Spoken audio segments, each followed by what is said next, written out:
Est-ce qu'on doit vraiment arrêter de manger du comté? On n'est pas contre le comté, on est juste contre l'intensification et les dérives de la filière. Aujourd'hui, on a un cahier des charges qui est des plus restrictifs d'Europe, avec un respect de l'environnement qui est exemplaire. Le comté, c'est un monument du patrimoine culinaire français. C'est le premier fromage AOP de France d'ailleurs. Et chaque année, environ 70 000 tonnes sont produites dans le massif jurassien. Selon le CNIEL, le Centre national interprofessionnel de l'économie laitière, la production commercialisée de comté a augmenté de plus de 20 000 tonnes entre 2000 et 2022. Le modèle agricole change, il s'intensifie avec de plus en plus de lisier et d'azote. Et des conséquences sur l'environnement et notamment sur les rivières. En tout cas, c'est ce que dénoncent de nombreuses associations écologistes. Selon une étude NutriCarst de novembre 2022 menée par le BRGM, les bovins sont à l'origine de la majorité du nitrate et du phosphate retrouvés dans les rivières. Aujourd'hui, je me rends dans le Doubs, c'est l'un des plus gros départements producteurs de comté, pour comprendre ce qui se passe vraiment. Ça y est, je suis arrivée et derrière moi, la rivière qui passe là, c'est la Loue. J'ai rendez-vous avec Jean-Marc Bertaki, il est garde-pêche,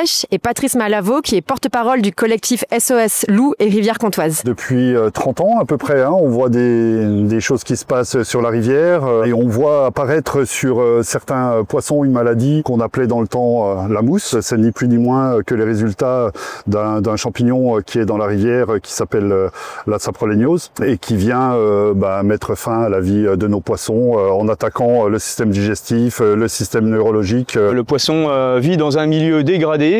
Il vit dans une rivière malade. Comment les rivières sont dégradées? Pourquoi? On cible deux grands types de pollution. Il y a la pollution aux nutriments. Elle est à peu près à 90% d'origine agricole, à bien différencier de la pollution chimique qui provient plutôt des autres activités humaines comme les agglomérations, les systèmes d'assainissement qui fonctionnent pas très bien. Vous disiez que la dégradation des rivières était notamment due à l'industrie agricole.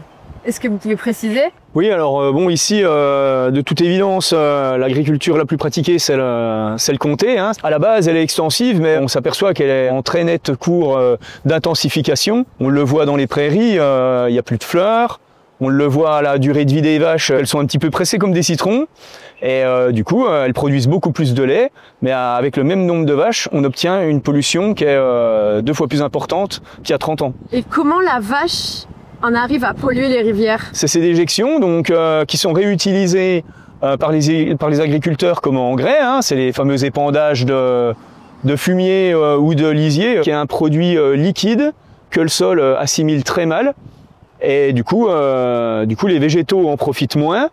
Et tout ça passe à travers nos sols. Nos sols qui, il faut le dire aussi, sont karstiques. C'est une caractéristique géologique. On a des sols très fins, calcaires, très poreux, bourrés de failles. Et du coup, tout épandage de lisier, qui est justement liquide, une petite pluie et ça se retrouve à la rivière. Comment on peut être sûr que c'est la production de lait pour le comté qui dégrade les rivières? Il y a une étude qui s'appelle NutriCarst, dont on a reçu les résultats l'année dernière. Elle a été demandée par la Chambre d'agriculture elle-même et c'est eux qui avancent le résultat de 90% des nutriments qui proviennent de l'agriculture. Et on a la chance d'avoir quand même quelques jeunes agriculteurs qui sont vraiment conscients des problèmes et qui commencent à l'admettre. Pour ces militants, le lien est clair. L'intensification de l'agriculture liée à la production du lait à comté met les rivières en danger. En fait, ce qu'ils dénoncent, c'est un cercle vicieux. Plus on produit de lait pour le comté, plus il faut de vaches, donc plus de lisier et toujours plus de pollution qui finissent dans les rivières. De l'autre côté, il y a les agriculteurs qui vivent pour et par le comté et ce sont eux qui font ce fromage selon un cahier des charges très strict. J'ai rendez-vous avec Émilien, il est agriculteur dans la région, il a accepté de m'ouvrir les portes de sa production de lait. On exploite une surface de 145 hectares exclusivement en surface herbe. On produit 460 000 litres de lait destinés à la production de lait AOP comté. Est-ce que votre production a augmenté durant ces dernières années? Sur ces 10 dernières années, on a augmenté notre production laitière, mais pas notre production globale sur l'exploitation. On s'est spécialisé en production laitière, mais on a arrêté on a diminué notre production de céréales, de culture sur l'exploitation, et aussi diminuer la production de bêtes destinées à la viande. Sur notre secteur, le nombre d'animaux et le volume de lait produit, il a pas varié exponentiellement. Mais pourtant, on voit que les chiffres du comté explosent. Le volume de lait était produit de toute manière, mais sous autre forme, des fromages qui n'étaient pas forcément sous signe d'appellation d'origine. type emmental. On n'a pas le droit de produire tout le lait qu'on veut, on est limité. On a une référence à l'hectare, par exemple, nous, sur notre exploitation, on n'a pas le droit de produire plus de 3000 litres de lait à l'hectare. C'est combien le prix du litre de lait? Aujourd'hui, on arrive à un prix du lait autour des 80 centimes. C'est un des laits les mieux payés de France. Comment ça se fait que vous êtes si bien rémunéré? Déjà, c'est une reconnaissance du produit, du consommateur, le fait que la filière puisse réguler son offre en fonction des ventes du produit et le travail qu'on y fait pour respecter l'environnement en produisant un produit qui a du goût. Il y a une polémique quand on parle d'écologie.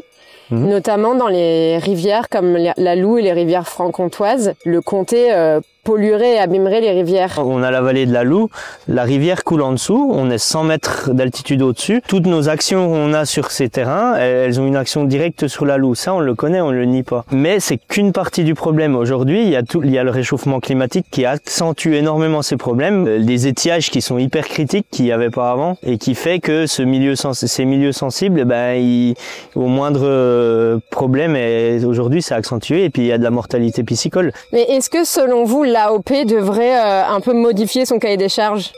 Aujourd'hui, on a un cahier des charges qui est des plus restrictifs d'Europe, avec un respect de l'environnement qui est exemplaire, avec une limitation de la production à l'hectare, une limitation d'apport d'engrais aussi qui est très réglementée. Et on sait que ça pollue un peu. Est-ce que on n'a pas, nous, vous en tant que producteurs et chacun dans son domaine, intérêt à réduire un peu sa production de pollution, on va dire? Parce que là, vous ne niez pas qu'il y a une certaine... Un impact, oui, c'est sûr. Voilà. Mais après, il y a l'aspect économique derrière, il faut qu'on puisse continuer à vivre.